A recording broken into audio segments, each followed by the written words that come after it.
Good title for us to chase, but unfortunately we weren't good enough today. Joanna Gajarowska, AlJazeera. Ireland, meanwhile, gave India a bit of a scare in the day's second match, reducing them to 100 for 4 at one stage, chasing 208 to win. But some big hitting from Yusuf Pathan and an unbeaten half-century from Yuvraj Singh, who'd earlier taken 5 wickets, saw India home with 4 overs to spare.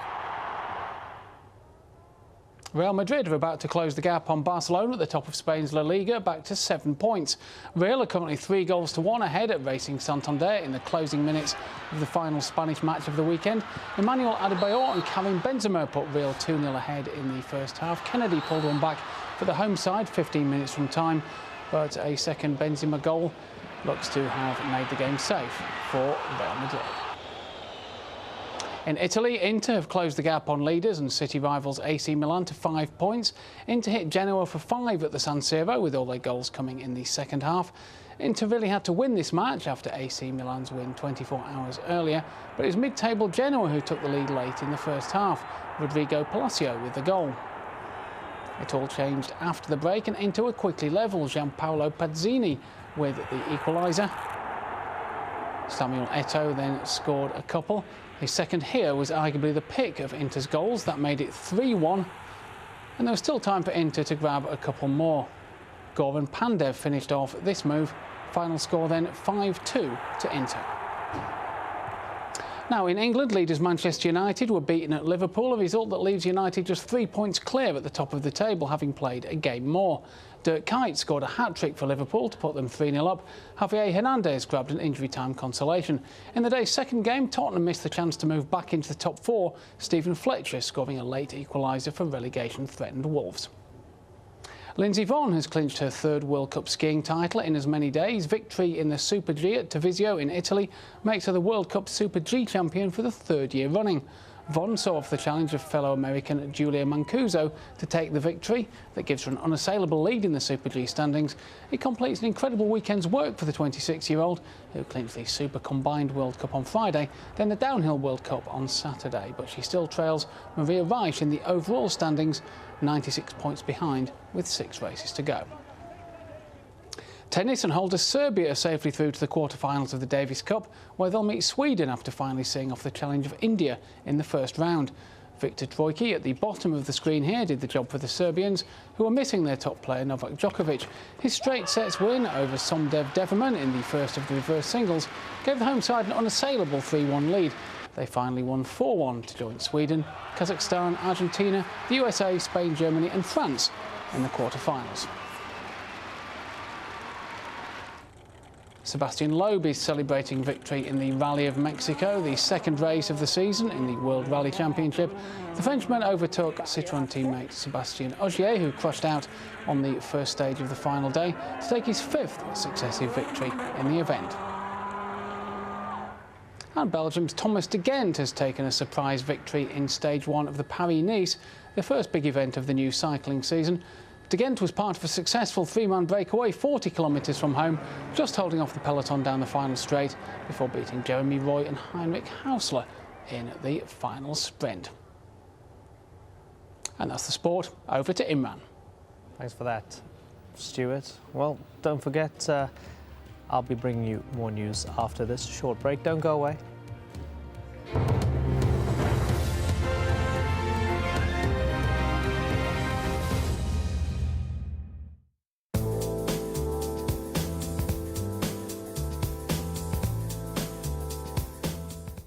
Hello once again, welcome to another look at the international forecast, and we've seen some very lively weather across the eastern third of the United States. Here's that huge bank of cloud making its way across the eastern seaboard. Dry weather coming back in behind for a time.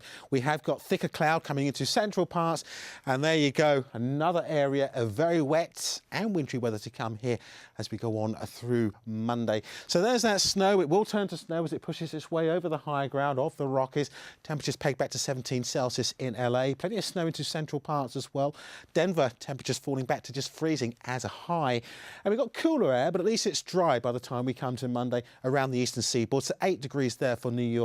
Notice that wintry weather just clinging on around the Canadian Maritime, so that could cause a few problems. Elsewhere, should be largely dry, and it's largely dry too across the Caribbean. Some lovely sunshine here.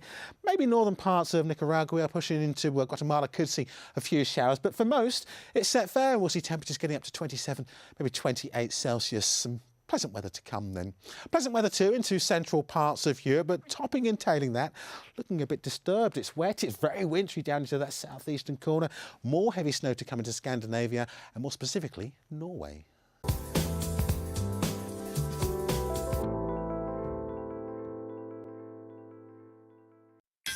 If you're a Nokia user, you can download AlJazeera's news widget from Nokia's Ovi store.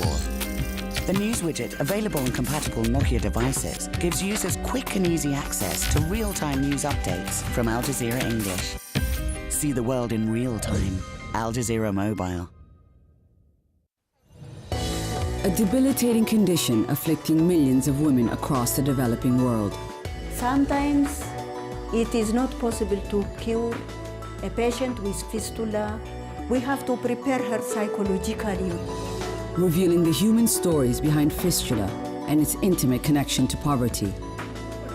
A powerful new series exploring global maternal health. Birthrights, at this time on Al Jazeera.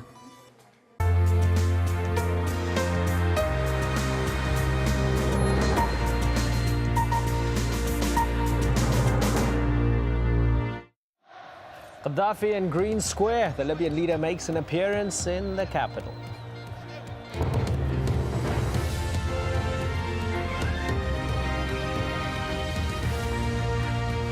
But elsewhere in the country, opposition forces keep up their battle to take down the regime.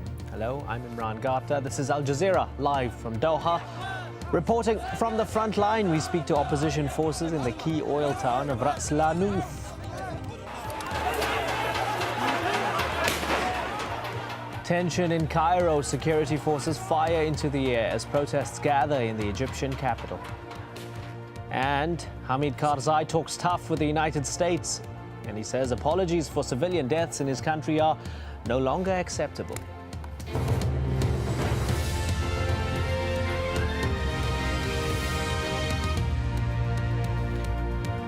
Opposition forces are closing in, but the Libyan leader is making a show of force of his own. Muammar Gaddafi has appeared on state television in Libya, appearing before the crowd in Tripoli's Green Square. Pro-government supporters have been rallying in the capital all day on Sunday. But elsewhere in the country, opposition forces are keeping up their fight to topple the Libyan leader. Ras Lanuf was just one of the Libyan towns that saw heavy fighting. Al Jazeera's Jackie Rowland was there. The rebels are edging closer and closer to the Gaddafi heartlands. The territory they call Free Libya now extends almost as far west as Bin Jawad. That's just 200 kilometers from Gaddafi's hometown of Sirte. We advanced to Bin Jawad and we discovered that Gaddafi troops had recruited teenagers and made them stand on the rooftops to shoot at us. After that, we decided to withdraw from Bin Jawad to work out a new strategy to return and capture the town.